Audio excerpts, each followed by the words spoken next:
Bienvenue à tous, salut dans notre troisième vidéo, donc on est super content de faire une vidéo. Alors comme d'habitude, notre chien est encore en liberté, elle est actuellement à nos pieds parce qu'elle c'est un pot de colle. Voilà. Donc si jamais vous entendez des bruits de pas, encore une fois c'est normal. Donc cette vidéo, on ne parlera pas de Greta, mais de nos habitudes, enfin des différences entre l'Italie, donc principalement plus Rome, Sì. tu vois, et la France, plus principalement Paris. Parce que après, on pourra parler de l'Italie en tant que Cuneo.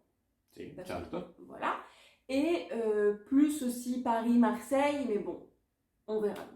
Donc on a fait un petit pot avec des petits trucs et on va en piocher. On essaiera de faire en sorte que cette vidéo soit courte, on va dire entre 5 à 10 minutes, pour que ce soit un peu plus sympa.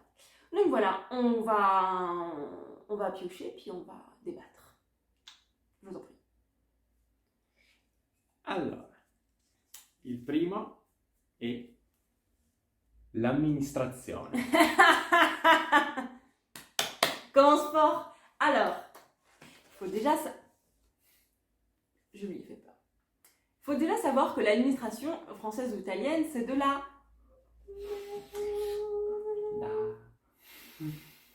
Chérie, qu'est-ce que tu vas dire sur l'administration française?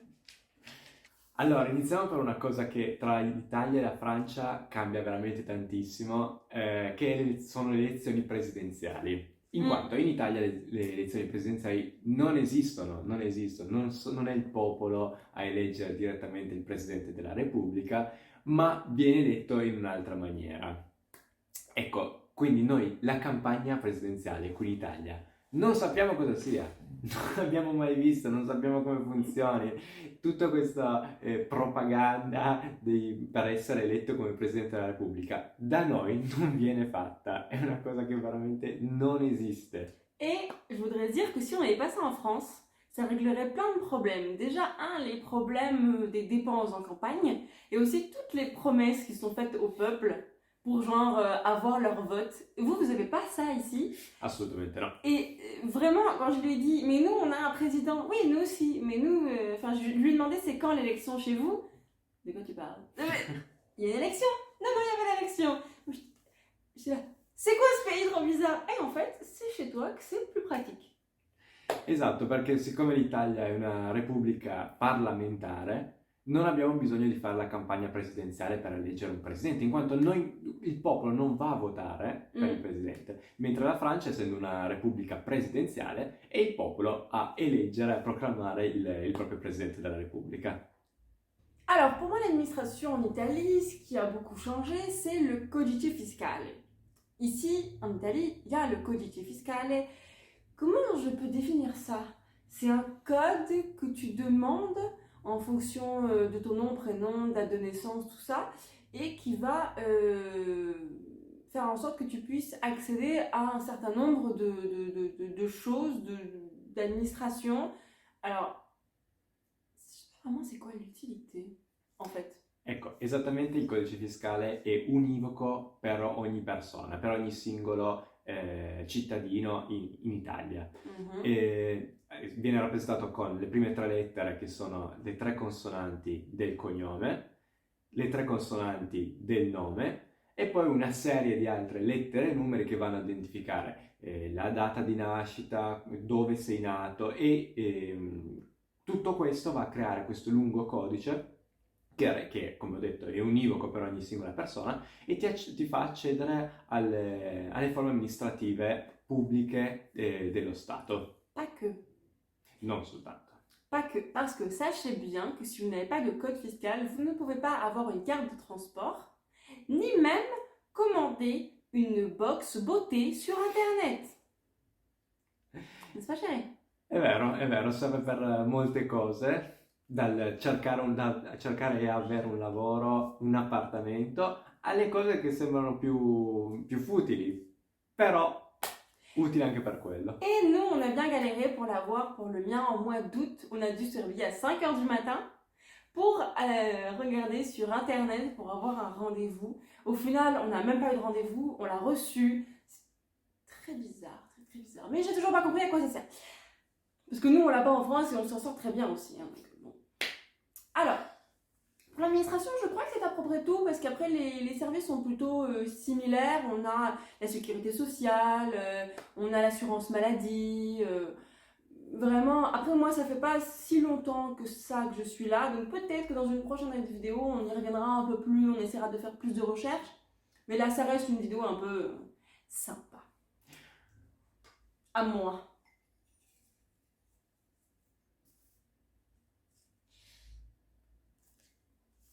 Thibaut, la bouffe, alors là, alors là, alors là, il y a de quoi faire.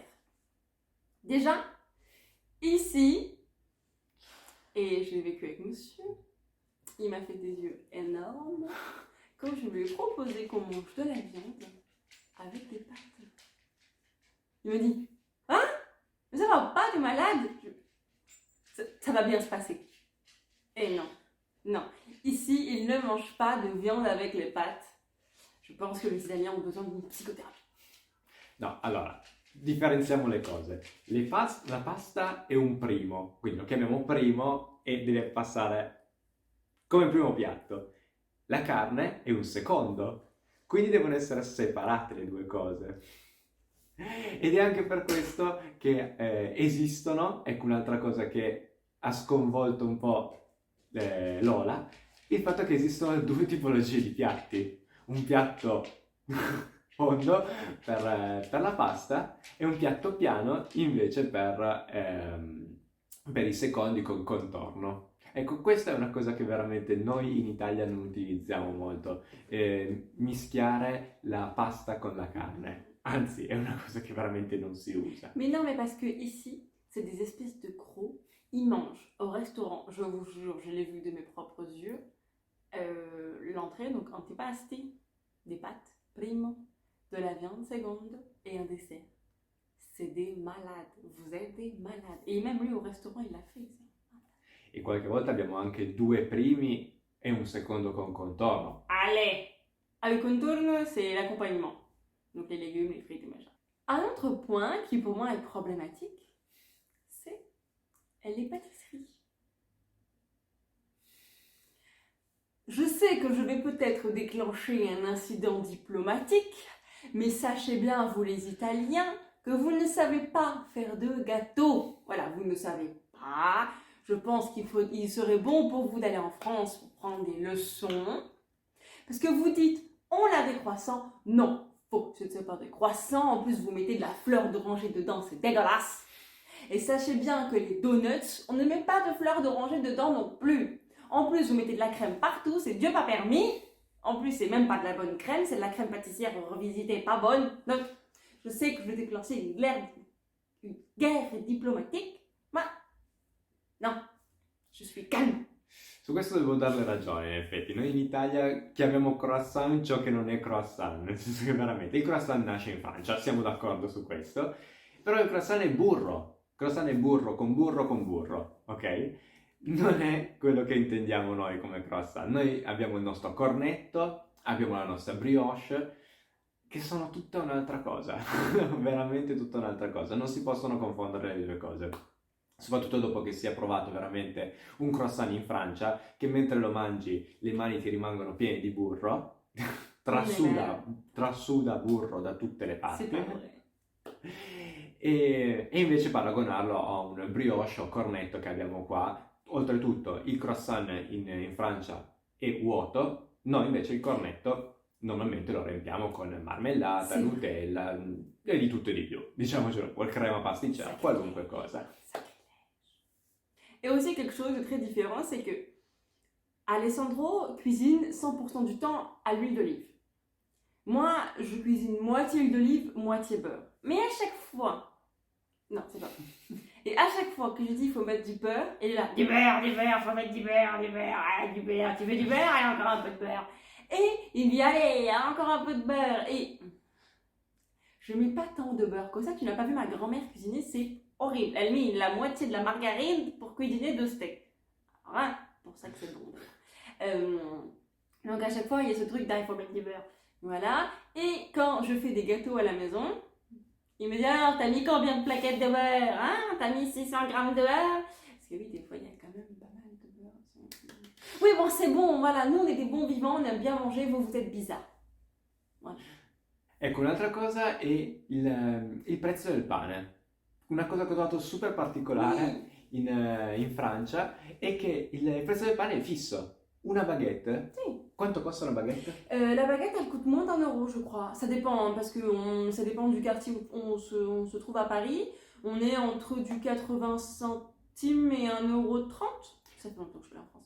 Ecco appunto, dipende dal quartiere di Parigi, non dipende dal peso del pane, cosa che per noi è stranissima. Noi abbiamo il nostro panettiere, prende il pane, lo pesa e tu paghi in base a quanto pesa il pane che vuoi comprare. Questo non esiste, ha un prezzo fisso il pane. Et oui, parce qu'en fait, nous, notre baguette, enfin, le boulanger, il fait les mêmes baguettes, la même baguette fois 100. Et dans le tarif, en fait, c'est pas le prix, enfin, c'est pas le poids, c'est toutes les taxes, combien ça coûte. Enfin, ouais, en fait, on fait tous la même baguette. Vous êtes bizarres. E un'altra cosa che ho notato quando eravamo in Francia è che il caffè, tu vai al banco a prendere un caffè in Italia, prendi il caffè, lo paghi, parti e vai. Finito, veloce. No, prendi un caffè, ti siedi, leggi un giornale intero, leggi un libro intero, ti guardi 2 film e poi parti. Questo è quello che è prendere un caffè in assoluta tranquillità. Ecco una cosa che noi in Italia, davvero, per noi è un caffè al volo, veramente. Ah non, c'est trop bien. Alors actuellement, Greta est en train d'essayer de me donner la patte avec mon pied pour que je lui fasse des câlins. Avec vraiment une tête, elle a la tête posée sur la jambe d'Alessandro. Oh, ce chien est malheureux. Ok, adesso passiamo al terzo argomento, vediamo di cosa si tratta. I trasporti. Moi, en France, du coup je suis de Paris, je vais parler pour Paris, hein, donc je suis désolée. La différence des transports, c'est que nous, ça coûte à Paris, aux dernières nouvelles, 75 € par mois. Chérie, à Rome, combien ça coûte? Noi mi sembra che abbiamo pagato sui 250 euro annuale. Alors, on va reprendre. Enfin, voilà. Les différences, c'est que forcément, à Paris, il y a plus de transport, il y a plus de métro, mais ça reste très bien à Rome. Alors, à Rome, les problématiques pour les transports, qu'est-ce que c'est chez nous? Un grande problema a Roma per costruire una metropolitana è il fatto che a Roma scavi una buca e trovi dei reperti storici di 2000 anni fa. Questo è un problema enorme che crea una burocrazia incredibile, l'amministrazione ne è veramente arrivata al limite e non riusciamo a uscirne. Pour la métro C? La metro C è uno di questi esempi particolarissimi, nel senso che non è ancora finita, è bloccata perché il cantiere in questo momento è bloccato da ormai diversi anni, 4 anni, probabilmente 4 o 5 anni, e chissà quando mai verrà conclusa, proprio per questi scavi che fanno uscire dalla terra nuovi reperti e ogni reperto deve essere preso, classificato, amministrazione e burocrazia, tempi che si allungano, infiniti. En fait, ils ont voulu faire passer la ligne C entre le Colisée et le Forum romain. Les Italiens ont des mauvaises idées, mais alors là, ça carbure. Alors, autre chose qui m'a pas étonnée, mais surtout énervée, c'est que à Rome, tu ne peux pas payer ton ticket de métro en carte bleue. Enfin, si tu peux au tourniquet, là où tu passes, tu peux. Mais t'as pas de reçu, t'as pas de ticket. Donc c'est un peu bizarre. Par contre, si tu veux payer ton ticket, vraiment, et avoir ton ticket, il faut le faire uniquement en espèces. Et tu peux payer uniquement avec des pièces et un billet de 5 €, pas plus. Donc vraiment, c'est n'importe quoi. Et donc du coup, tu vas payer ta carte au tourniquet et après, tu n'auras pas de ticket. Et si tu te fais contrôler, comment ça se passe? Je ne sais pas. Non so. Je ne sais pas, d'ailleurs, depuis qu'on est arrivé, j'ai eu un contrôle. Dans les bus, il n'y a pas de contrôle. Les bornes pour valider ne fonctionnent pas. Le tramway date d'avant-guerre. En fait, c'est nul les transports ici. Sì, è un punto molto delicato. Diciamo che tu parli con un romano e ti dicono no, non prendere i mezzi pubblici, c'è un disastro più totale tra, ok, gli scioperi che ci possono essere, ma i ritardi continui, i pullman che non funzionano, la metro che non funziona, il tram che... Mais en vrai, c'est vraiment différent de Paris. Parce qu'à Paris, il y a tout le temps quelque chose qui va pas. Tout le temps. Alors qu'à Rome, franchement, ça va. Vraiment, moi j'ai eu 2 fois un problème avec la ligne C. Alors qu'à Paris, c'est quotidien, quotidien, quotidien. Donc vraiment, c'est pas pareil. E ok, ci siamo, abbiamo finito questo video, queste prime differenze che abbiamo trovato tra Italia e Francia, tra Roma e Parigi, diciamocelo pure. Continueremo in un prossimo video ad analizzare altri punti che abbiamo trovato di differenze e avere questi piccoli dibattiti, per farvi comprendere quante differenze ci possono essere, due paesi così vicini tra di loro, ma così diversi culturalmente, in amministrazione e in tutto quello che potete trovare. Donc on fait ça, on se retrouve du coup la semaine prochaine, on va faire une autre vidéo. Et voilà. Et comme je dis à chaque fois, bonne journée, bonne soirée, bonne nuit. Ciao ciao. Ciao ciao!